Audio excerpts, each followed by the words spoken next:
اس کی کیا میرے والد صاحب نے نا مجھے 2007 میں ایک بات کی جب پرویز مشرف صاحب کا برا وقت آیا، تو انہوں نے کہا تجھے کیا لگتا ہے کہ کوئی قدرت کسی کے خلاف چل پڑے یا اللہ کی قدرت کسی کے خلاف ہو جائے تو کیا آسمان سے ڈنڈا آتا ہے جو اس کے سر میں لگتا ہے؟ اللہ اس کی ماتی مار دیتا ہے. وہ جو بھی کام کرتا ہے وہ الٹا ہونا شروع ہوا تھا، غلط ہونا شروع ہوا تھا. یہ پرویز مشرف کے ساتھ ہم نے ہوتا ہوا دیکھا تھا کہ اللہ ماتی مار دیتا ہے. اب اس وقت جو ہے نا وہ عمران خان صاحب کی جو ہے وہ گڈی چڑھی ہوئی ہے، اللہ تعالیٰ نے ہاتھ پکڑا ہوا ہے. وہ جو کام غلط بھی کرتے ہیں وہ صحیح ہو جاتا ہے، وہ جو بھی کرتے ہیں پبلک ان کے ساتھ کھڑی ہوتی ہے. کس کس قسم کی چیزیں ان کے خلاف نہیں کی گئی پھر بھی پبلک ان کے ساتھ کھڑی ہے. تو ان کی غلطیوں کے اوپر انالیسس تو بہت لمبا کیا جا سکتا ہے. یعنی بہت سارے لوگ یہ کہتے ہیں کہ عمران خان کی سب سے بڑی غلطی یہ ہے کہ اس نے اسمبلیوں سے استعفیٰ دے دیا. وہ خود بھی اس کو بعض اوقات مانتے ہیں، لیکن بات یہ ہے کہ اگر وہ اس وقت استعفیٰ نہ دیتے تو کیا آج ان کے پاس پبلک کی یہ سپورٹ موجود رہتی؟ پھر دوسری طرف یہ بھی کوسچنز آتے ہیں نا. تو عمران خان صاحب کو بعض لوگ کہتے ہیں جی جون میں ان کو الیکشن مل رہا تھا، مئی میں ان کو احتجاج نہیں کرنا چاہیے تھا.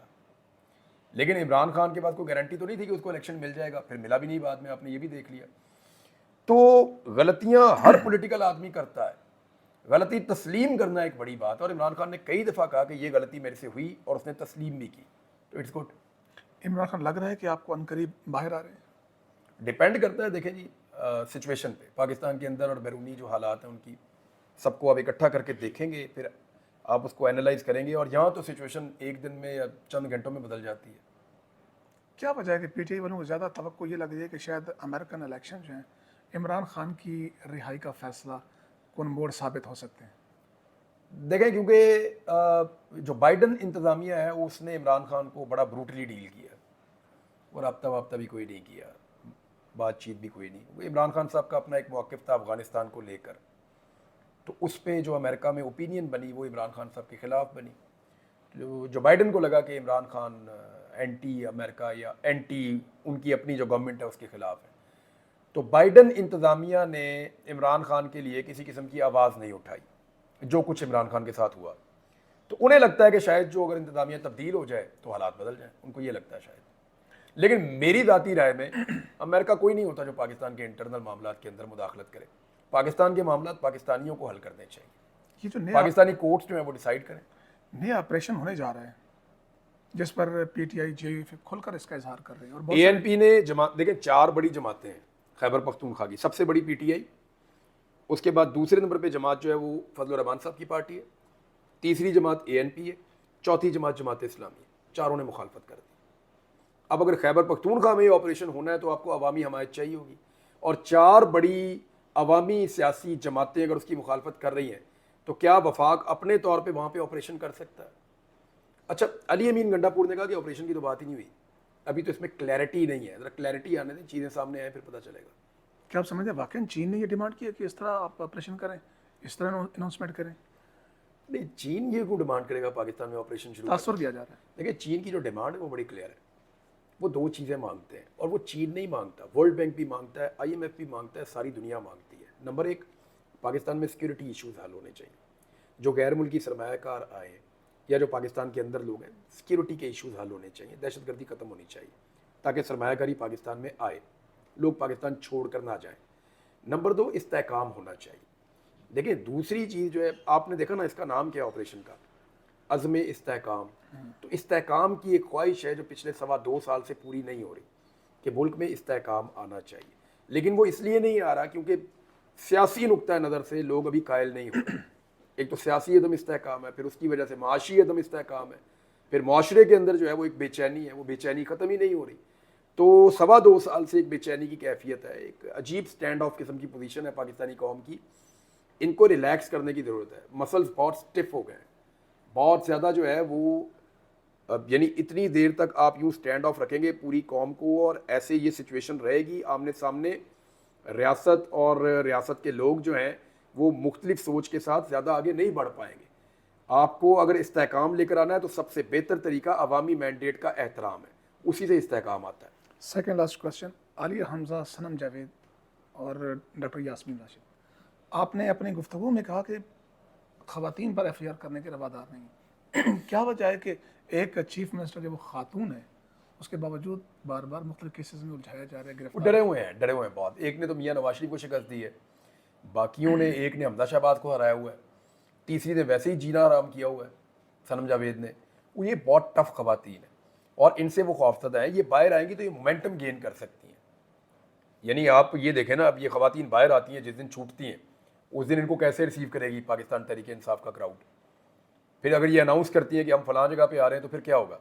क्या यास्मीन राशिद को छोड़ने के बाद दोबारा किसी मुकदमे में उठा के अंदर डाला जा सकेगा?